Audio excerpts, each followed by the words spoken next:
10 zaujímavých faktov o Španej doline. 1. Historické banícke centrum. Špania dolina je malebná banícka obec, ktorá sa nachádza len niekoľko kilometrov od Banskej Bystrice. V minulosti bola známa svojou baníckou činnosťou, najmä ťažbou medi. Meď z tejto oblasti bola považovaná za najkvalitnejšiu v Uhorsku, pričom sa používala na razenie mincí aj na výrobu rôznych kovových predmetov.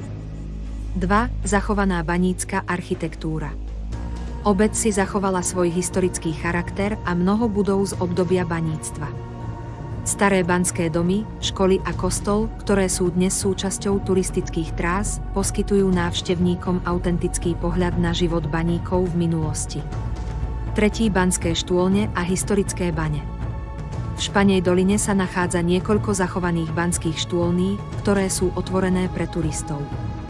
Môžete sa vydať na prechádzku po niektorých z nich, aby ste sa dozvedeli viac o technikách ťažby a každodennom živote baníkov. Niektoré štôlne sú staré viac ako 400 rokov. 4. Špania dolina ako UNESCO pamiatka.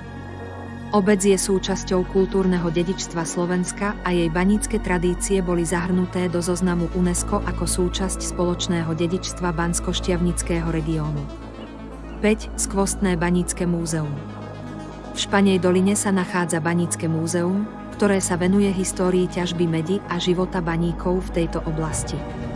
Návštevníci môžu obdivovať staré banské náradie, modely banských štôlní a dozvedieť sa o technológiách používaných pri ťažbe a spracovaní kovov.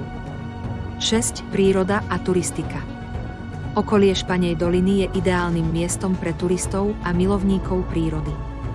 Krajina ponúka krásne lesy, horské chodníky, ktoré sú populárne na pešiu turistiku a cyklistiku.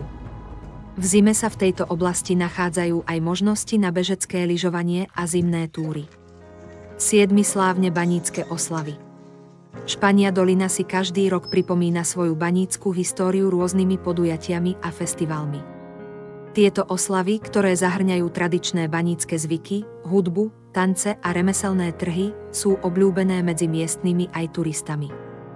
8. Jedinečná banícka krajina.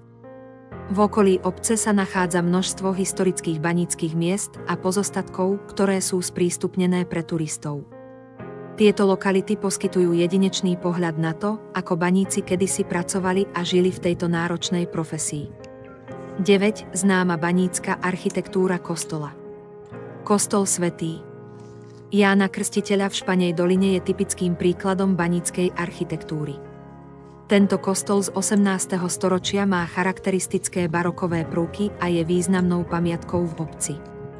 10. Zachovanie baníckych tradícií. Hoci už ťažba v Španej doline skončila, tradície baníckeho života sa tu stále udržiavajú. Mnohí miestni obyvatelia sa stále venujú spracovaniu dreva, tradičnej výrobe kociek a ďalším remeslám, ktoré sú súčasťou kultúrneho dedičstva regiónu. Špania dolina je skutočným pokladom, kde sa história baníctva stretáva s krásnou prírodou a unikátnou atmosférou. Ideálne miesto pre tých, ktorí chcú zažiť kúsok slovenského dedičstva a obdivovať nádherné okolie.